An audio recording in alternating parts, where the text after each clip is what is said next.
Welcome to Love Capsule, the confessions you won't hear anywhere else. Today we're opening the capsule with a very special guest, Sarah, whom you discovered on Love is Blind. We were lucky enough to experience that totally crazy adventure together, and today it's great to be able to look back on it. And above all, we're going to explore a hot topic. Why do some people prefer toxic passion over healthy stability? Very interesting. Thank you for being here, Sarah. Thank you for having me. Could you remind us briefly, or not necessarily briefly, but a bit, about your experience? What did we get to see on screen? Well, yes, briefly is going to be tough. The experience was pretty intense, and what we've seen so far is just the tip of the iceberg, I think. That's true, but you're not just that. I'm not even that. We agree. We agree. But we'll come back to that. Yeah, calming. Do you think you really fell in love even before seeing the person? So no, I didn't fall in love before seeing Charles, but it's true that the experience makes everything you feel much more intense anyway. When you feel sadness, you feel it very strongly. When you feel joy, it was very intense. It was everything. It was very intense. Missing your family was very intense, even though it had only been 4 days since we last saw each other. You see, so it was in relation to Charles, because here we're talking about him. I did feel things. I couldn't name them, but yes, I did feel things. In any case, I truly wanted to keep going along with him to thoroughly see what exactly could have possibly happened. And what was it that attracted you the most exactly in those video clips? Was it more the words he used, his voice, the energy you felt? So with Charles, what really got me, I have to admit, is when he told me he did MMA. It really made me excited. You could feel it. Yes, we saw it. It's true that a man who does combat sports, that's something that attracts me. I like it. So it's absolutely true that when he expressed those sentiments, he immediately scored a significant 14 points with me. And then, yes, his unique way of being, his profound intelligence, I was deeply touched and genuinely impressed by his remarkable intelligence, his extensive background, and the undeniable sense of security and reassurance he consistently showed me throughout all our interactions during the various capsules. And furthermore, His sense of humor, he was funny. If you had met Charles at a party, what would your reaction have been? At first glance, it's absolutely true that he's not really my type physically, but I genuinely think that if I had truly talked with him, he could have certainly interested me, just like he did during the capsules. Would he have gotten past the fact that he wasn't your type? Yes, I think so, because intelligence does something for me too. And then there's the sense of humor.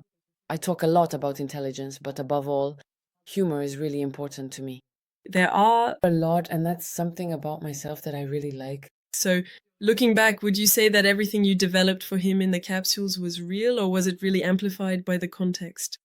No, I think it was amplified by the context, that's for sure, because everything I felt was amplified by the context anyway, but it was still there.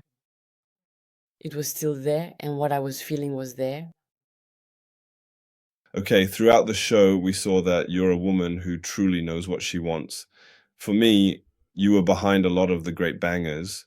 You brought significant energy to the series, but as a result, that generated reactions, it stirred things up, it created quite a lot of things. So first of all, how do you deal with that? Well, I'm actually handling it very, very well indeed. It's absolutely true that it generated a significant amount of hate, but honestly, those negative voices are always the ones you hear the most prominently, because the people who genuinely support you are often more discreet and tend to slide into my direct messages. And by the way, thank you so very much, because I receive a great many of those supportive messages. But, all those vocal haters, as soon as you hang up the phone or step away from the screen, they simply don't exist anymore in my reality.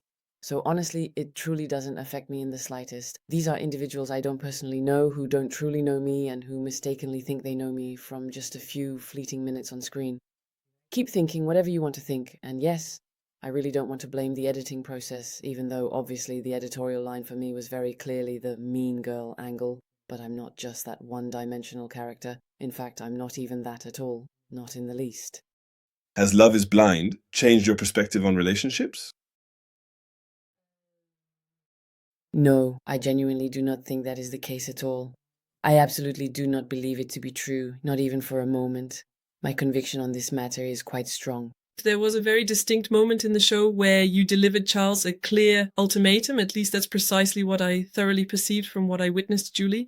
Could you please elaborate on that particular situation in more detail? So yes, I would be absolutely happy to talk about that particular ultimatum, because that's truly not at all how it actually happened. Allow me to fully explain the situation. As the days slowly went by, I clearly knew that Lucia, my very good friend, whom you only saw for a little while, but I genuinely think you still have a pretty good idea of exactly who she is as a person. We were both quite interested in the same attractive men, and this group of men definitely included Charles. And I honestly thought that for Charles, it was just me and Lucia, so we essentially formed a trio, a classic love triangle. Then, one significant day, Lucia specifically told me, "Listen carefully, tomorrow I am definitely going to tell Charles that I am not going to continue with him because I actually have much stronger romantic feelings for Maddie. But please, do not tell him yourself. I will be the one to tell him personally." I responded, "Okay, that's perfectly fine with me." Shortly after she told me that important piece of information, I then went on a date with Charles. "Charles," I told him, "I've made my choice about you. I think you know that. I've told you I've been clear. I'd like you to do the same. I can't tell you why, but you'll find out on our next date." Because I had given my word to Lucia, so I couldn't break it. I only have my word, so that's all I said. I know he took that ultimatum badly. It was a bit hard for him. But I reassured him. I told him, "You'll know on the next date why I'm saying this." Fine. And at the end of the date, he said, "Okay, I can't give you my answer now. Is it okay if I give you my answer on the next date?" No problem, because actually I didn't want to be a second choice. That's the only reason I gave the ultimatum, because I knew he wouldn't continue with Lucia. At the next date, Lucia tells Charles that she's not continuing with him. And during that date, Charles also called over another person, Julie. I didn't know about that. At the end of the date, Lucia joins me in the women's lounge and tells me, "It's done. I told Charles I'm not continuing with him." But we weren't alone. Julie was there too. And that's when I said to her, "I don't understand. We're like day and night." And I also said that day isn't better than night, but she and I were day and night, let's be honest. We have nothing in common. So I didn't understand.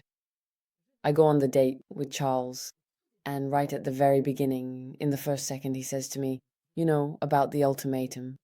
And I cut him off and say, "No, Charles, there's no ultimatum anymore. There's no ultimatum now, because there's someone else. I gave you the ultimatum because I didn't want to be a second choice. Now that Julie is in the running, we'll keep going until the end, and you'll make your decision when the time comes. But right now, I'm not asking you to choose."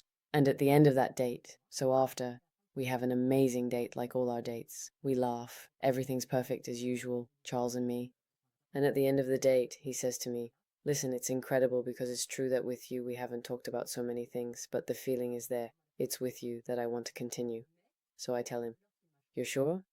We have nothing left to say."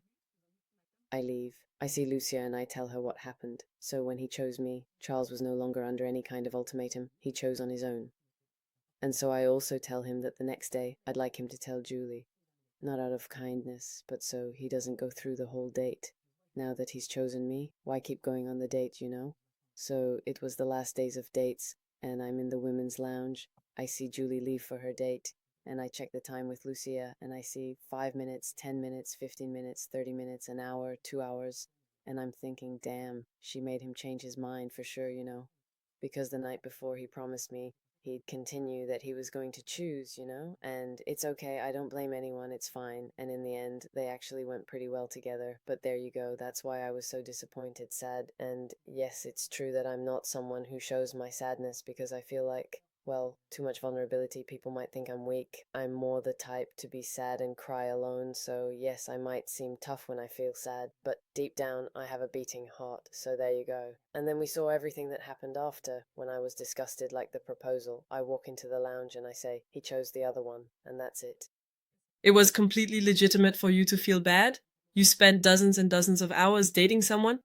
Yeah, They tell you it's you, exactly. and the next day you find out it's not you? Exactly, the next day everything changes. Well, there you go. I slept. I had the best night of my life. I started imagining the future. I told myself it was going to be amazing. This guy is extraordinary. I even told myself, even if he's not exactly my physical type, our date was so incredible that I was ready to look past the physical. I mentally prepared myself, and in the end, who does he choose? Obviously someone else.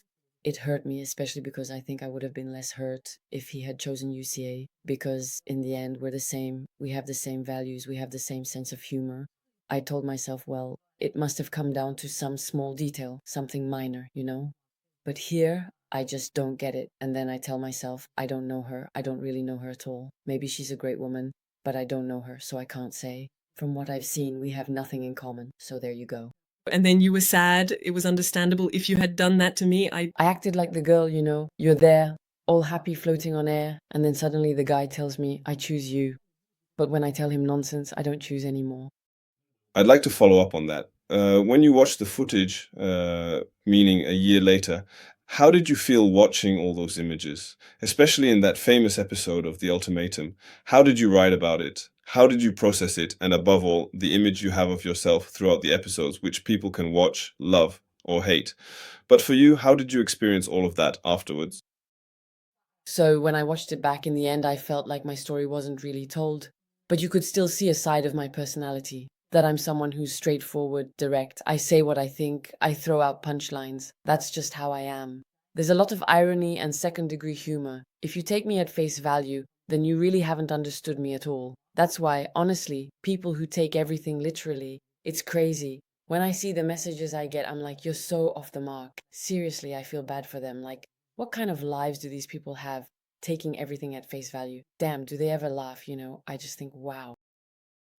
So no, in the end, I thought it was great. I totally own what you see, and that's that. It's fine. In the end, I found myself funny, and my close friends and family, I made them laugh. Sure, originally I came to find a husband, but if I made people laugh, that's cool too, you know? Exactly. And also, there's something else that, well, really annoyed me. Well, annoyed, yes and no, because honestly, I don't really care that much. But a lot of people pointed out the part where I said, I hope she cries. But if you listen to the rest of the sentence, it's because she was coming back from that 2-hour date, and I saw her come in happy, and I thought, damn, did the guy change his mind? Did he not change his mind? Is it still me? And I was trying to figure it out, and yeah, my only way to reassure myself was if she cried and was sad, then yes, it would be a shame for her, but it would have reassured me to think, okay, he didn't change his mind. But obviously, I don't wish sadness on anyone. thank you, thank you, thank you. Now we can dive into the heart of today's topic. With pleasure. Why do some individuals truly prefer a toxic kind of passion over a healthy and stable relationship? And have you ever personally faced that difficult dilemma yourself? So we often tend to add the word toxic to passion, but I don't agree with that. Let me explain. It's true that if there's only passion, things can quickly become toxic, but I think there's still a kind of intelligent passion. If you are two intelligent people, where communication is the key word in the relationship, with humor and a sense of irony, and alongside that, there's passion, I find that beautiful. And for me, that's the kind of love that makes me dream. Because, as I said, and you can see it, a love where there are too many boundaries and no passion, I leave that to others because that's not who I am. I'm not like that. When I love deeply. I love my friends deeply, my brothers deeply, my parents the same. And in love, why would I change? Just because people say that passion only lasts 3 years. No, no, no. I'm not saying you have to be burning with passion your whole life, but you see what I mean, right? I also think that passion includes admiring your partner, feeling loved, feeling desired, feeling chosen every day, but all of that with a bit of intensity, which I call passion. So maybe I don't have the same definition as other people, I don't know, but I love that passionate side. Otherwise I get bored. So what was the most intense relationship you've ever had? The one that moved the fastest? The most intense relationship I ever had was definitely a toxic passion. It was crap, honestly. I know I'm contradicting myself here, but it lasted 3 years. It was passionate, very toxic, but I learned a lot from it, and now I know what not to do anymore. And above all, I know when to leave if I have to. Have you ever loved someone who was destroying you a little at the same time? It completely and utterly destroyed me truly, but at the very same time, it profoundly made me into the person I am now, today. So now I genuinely and absolutely know, I think, that I can confidently say what I definitely do not want, and I strongly believe I'll be able to spot it very, very quickly and easily. And I totally agree with you. I went through the same thing, but then what made you stay in that relationship even though you knew deep down? No, It's that I idealized him so much at the beginning of the relationship that the image I had created of him stayed with me the whole time, even though he was no longer that person at all. And I held on to this completely mistaken image, which was no longer the truth. And I clung to something that didn't exist anymore, a movie I had made up in my head, but that no longer existed. And when I realized it, well, it was a while ago. It was in 2016, in 2019, but it taught me a lot. I'm actually very happy about that story. Have you ever left someone good just because things were too calm?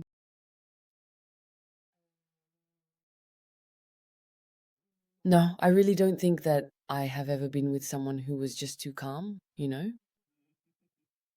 Strangely enough. So I think I kind of truly get it now, but between a toxic passion and a healthy, stable relationship, your heart ultimately chooses. Well, no, between the two, I would obviously choose healthy stability because I know myself. And anyway, I know that I can make life or even the everyday, whatever it is, pretty unique. I mean, it's always something I think is in me. I don't know. And I don't know. I improvise a lot in my plans, in my stuff. So whatever happens, that healthy stability will still be a lot of fun. Yeah, the whole thing is really lively. Yeah, no matter what. But obviously, I choose that toxic passion. No thanks. If you're in it, run away. Seriously, run away. Can you be addicted to being in love like you can be to a drug? Well, I've never been addicted to drugs, thank God. But I think I know what it's like. Yeah, I think it's like, when you're in a relationship that makes you feel alive, even if in the end it's destroying you, if it makes you feel things that are really intense, even though you're actually being destroyed, you lose yourself. But since it's still pretty intense, I don't know, you cling to something so unhealthy. I guess it's possible. But I dare to hope that at some point we can wake up and get out of it. But unfortunately, there's also the fact that for some people, for a long time, that's all there was. It was just about being in love because the patterns are repetitive and your brain protects you. It will prefer a familiar pattern over something new. Yes, there are people who will find comfort in that. Yeah, true. That's why. It's true, but you see, it's possible. That's also something that I think is very important. It's about emotional intelligence and also working on yourself.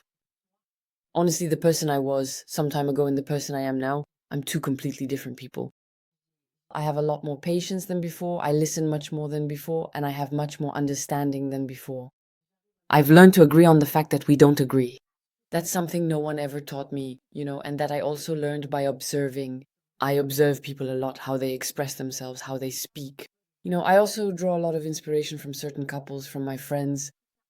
And I think it's also important not to always stay self-centered, focused only on yourself and what you feel, but to just open up, observe people, and get inspired as well. I think it's really important to find inspiration rather than to be jealous. I hear a lot of jealousy towards people who succeed, people who are happy, people who are in love. Personally, I don't understand jealousy. It's really something I just don't get. So, you see, just a moment ago I said I managed to come to an agreement. It's a fact that we don't agree, but that on the other hand, I will never understand. Let yourself be inspired. If they can do it, why not you? If they can experience it, why not you? If She can be loved, so can you see? that's clear. There you go. I'm more in that mindset now. I Like that. Why do you think nice guys seem a bit less attractive than bad boys? I'd say it's primarily because nice guys, I genuinely think, are indeed much more approachable, quite frankly. Yeah, that's it, more easily approachable. And so you might feel like it's maybe too easy, There's always that little challenge of boosting your ego, of managing to get someone you feel like you can't have, even though I get it, but it's silly. Whereas, well, bad boys are a bit more distant, more mysterious. There really are some mysterious types, but when you dig deeper, there's nothing behind it. But I can understand that this little thing can be attractive, that little challenge. Yeah, it's challenging. I think that's why. It's when you get older that you start to like nice guys. Well, yeah, you have to make sure they're the best. Yeah, for sure.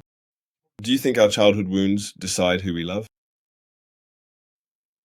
If you haven't done any work on yourself and haven't dealt with the traumas you might have had, then yes, absolutely.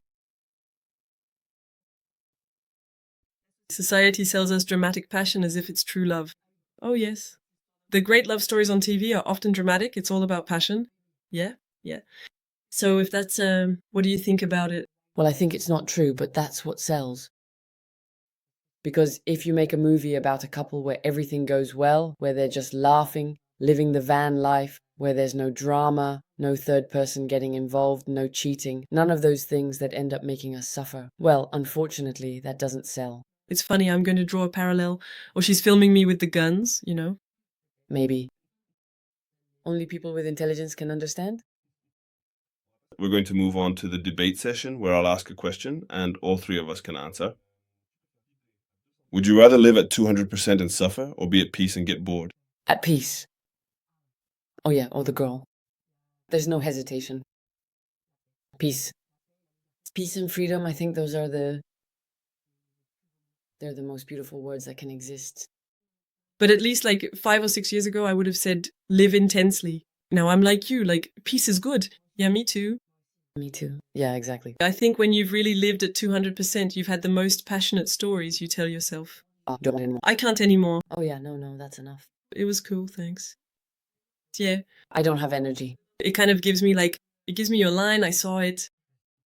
I saw, I believed, I don't want it anymore. Yeah, that's for sure.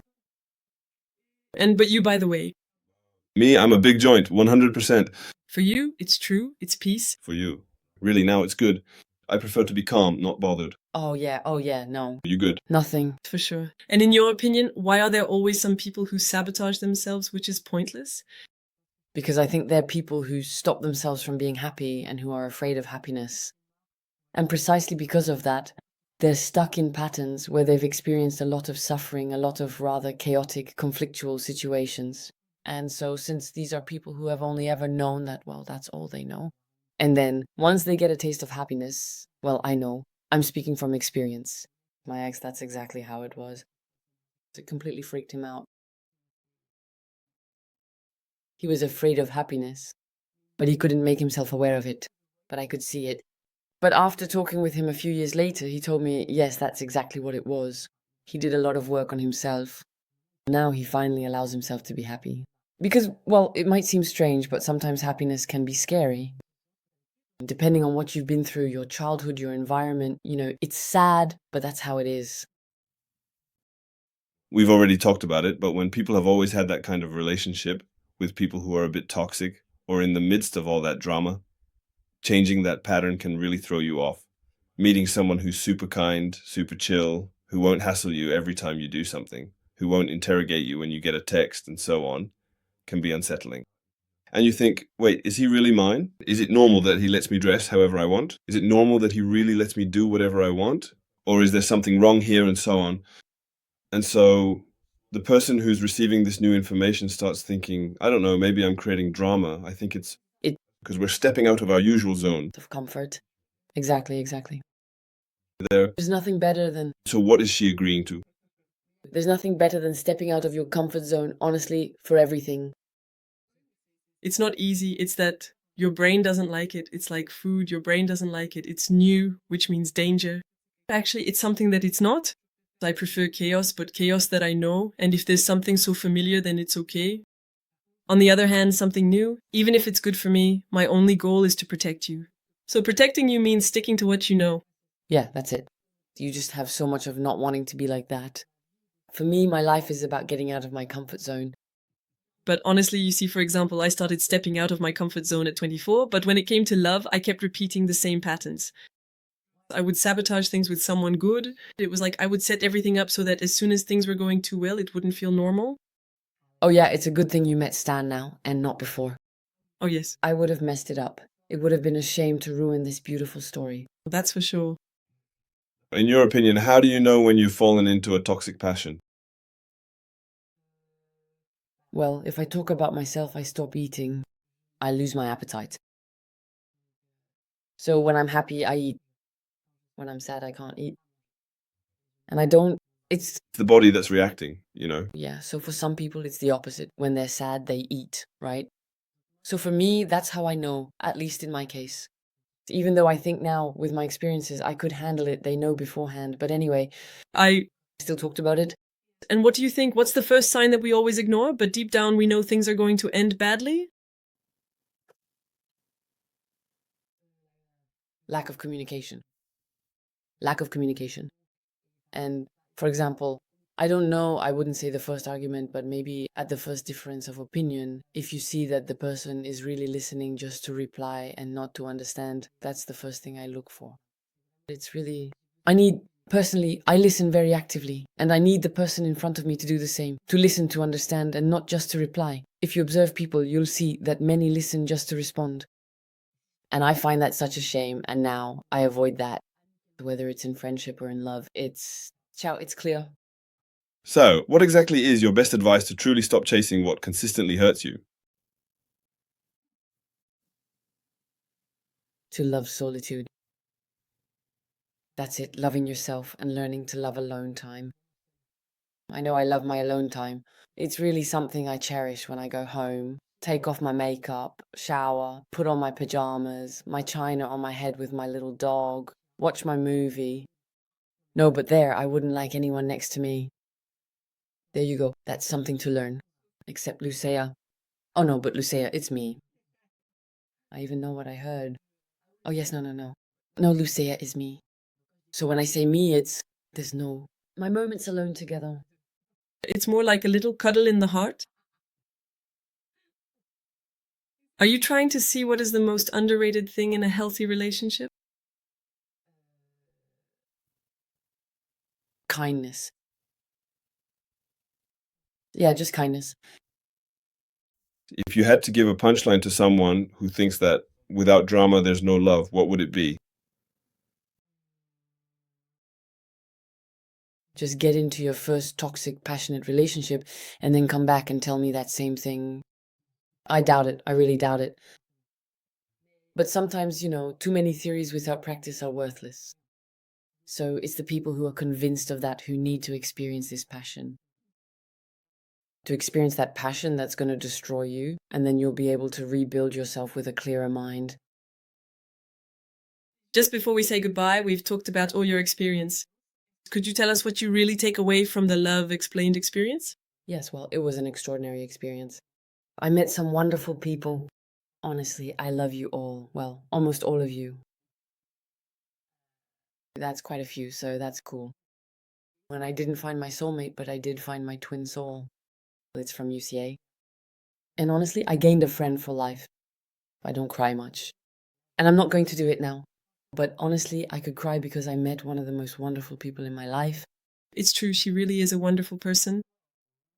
Now she's made me cry. Look, we're about to have the first tears. It's just that, sorry, I was making a little movie. You know I'm not the type to go around giving out love. That's true.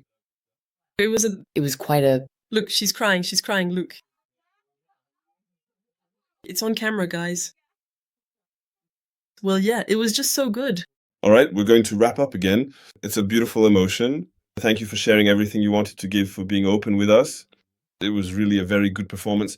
Thank you very much. Thank you very much.